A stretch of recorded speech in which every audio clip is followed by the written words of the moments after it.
Hi, everybody. This is Anne Miranda. Let's read Strega Nona, an original tale written and illustrated by Tomie dePaola. In a town in Calabria, a long time ago, there lived an old lady everyone called Strega Nona, which meant Grandma Witch. Although all the people in town talked about her in whispers, they all went to see her if they had troubles. Even the priest and the sisters of the convent went, because Strega Nona did have a magic touch. She could cure a headache with oil and water and a hairpin. She made special potions for the girls who wanted husbands. And she was very good at getting rid of warts. But Strega Nona was getting old, and she needed someone to help her keep her little house and garden. So she put up a sign in the town square. And Big Anthony, who didn't pay attention, went to see her. "Anthony," said Strega Nona, "you must sweep the house and wash the dishes. You must weed the garden and pick the vegetables. You must feed the goat and milk her. And you must fetch the water. For this, I will give you 3 coins and a place to sleep and food to eat." "Oh, grazie," said Big Anthony. "The one thing you must never do," said Strega Nona, "is to touch the pasta pot. It's very valuable and I don't let anyone touch it." "Oh, see, yes," said Big Anthony. And so the days went by. Big Anthony did his work, and Strega Nona met with the people who came to see her for headaches and husbands and warts. Big Anthony had a nice bed to sleep in next to the goat shed, and he had food to eat. One evening when Big Anthony was milking the goat, he heard Strega Nona singing. Peeking in the window, he saw Strega Nona standing over the pasta pot. She sang, "Bubble, bubble, pasta pot, boil me some pasta, nice and hot. I'm hungry and it's time to sup. Boil enough pasta to fill me up." And the pasta pot bubbled and boiled and was suddenly filled with steaming hot pasta. Then Strega Nona sang, "Enough, enough, pasta pot. I have my pasta nice and hot. So simmer down my pot of clay until I'm hungry another day." "How wonderful," said Big Anthony. "That's a magic pot for sure." And Strega Nona called Big Anthony in for supper. But too bad for Big Anthony, because he didn't get to see Strega Nona blow 3 kisses to the magic pasta pot. And this is what happened.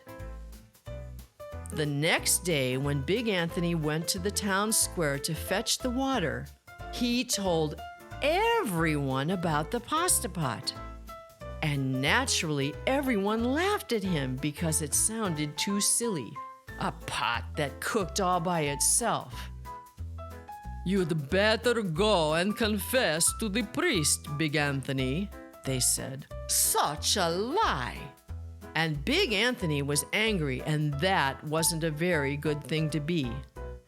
"I'll show them," he said to himself. "Someday I will get the pasta pot and make it cook, and then they'll be sorry."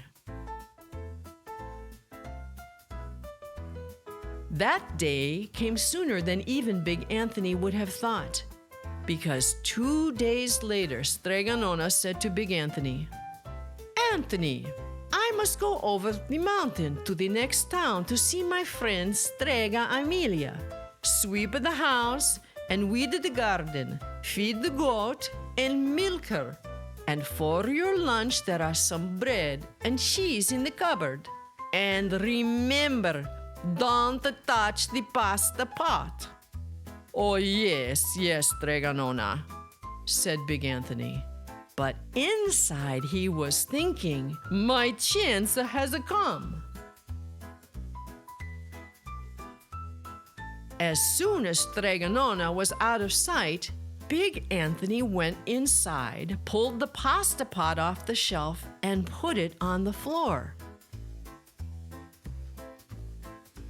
Now, let us see if I can remember the words, said Big Anthony. And Big Anthony sang, bubble, bubble, pasta pot. Boil me some pasta, nice and hot. I'm hungry and it's time to sup. Boil enough pasta to fill me up. And sure enough, the pot bubbled and boiled and began to fill up with pasta. Aha!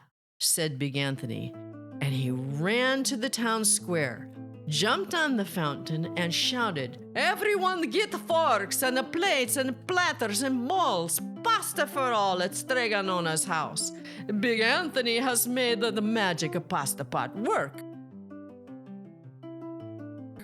Of course, everyone laughed, but ran home to get forks and plates and platters and bowls. And sure enough, when they got to Strega Nona's, the pasta pot was so full, it was beginning to overflow. Big Anthony was a hero. He scooped out pasta and filled the plates and platters and bowls. There was more than enough for all the townspeople, including the priests and the sisters from the convent. And some people came back for 2 and 3 helpings, but the pasta pot was never empty.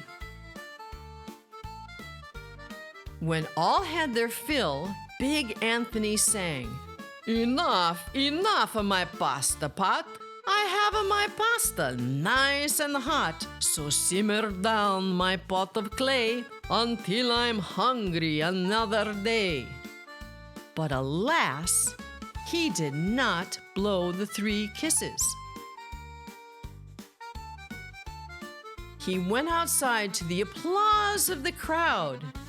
Big Anthony took a bow.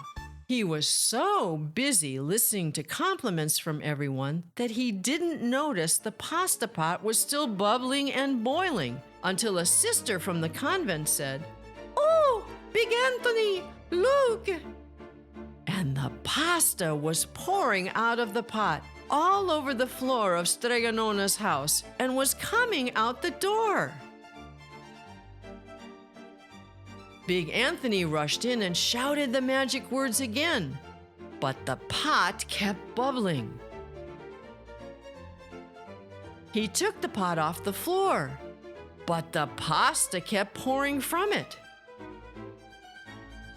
Big Anthony grabbed a cover and put it on the pot and sat on it.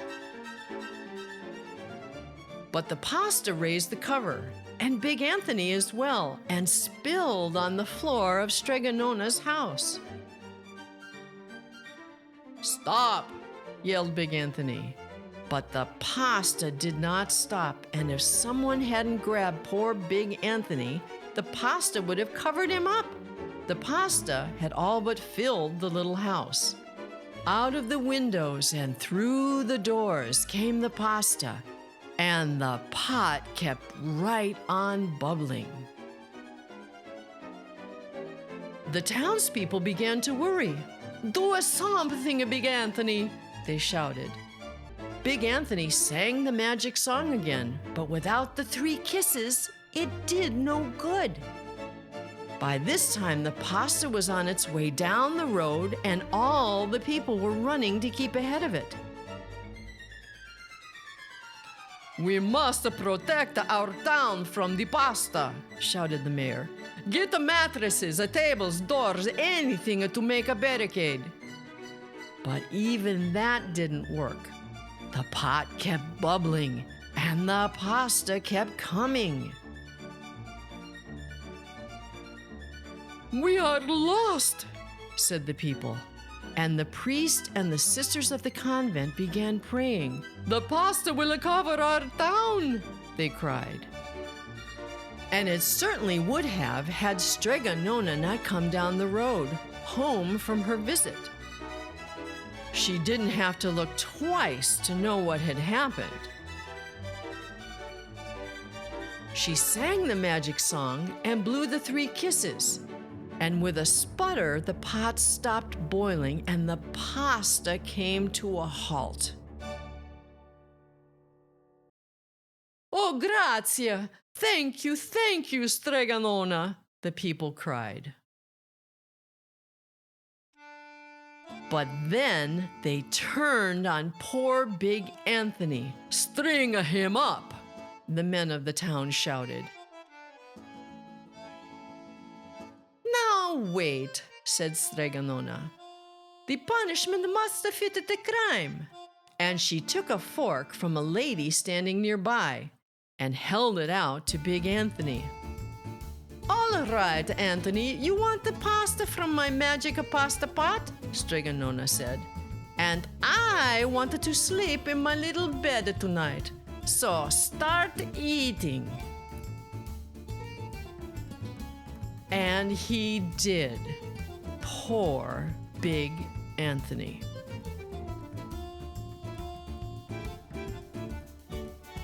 If you like this reading of Strega Nona, please take a moment to like and subscribe to our channel and see our website at www.annemiranda.com. Until next time, happy reading!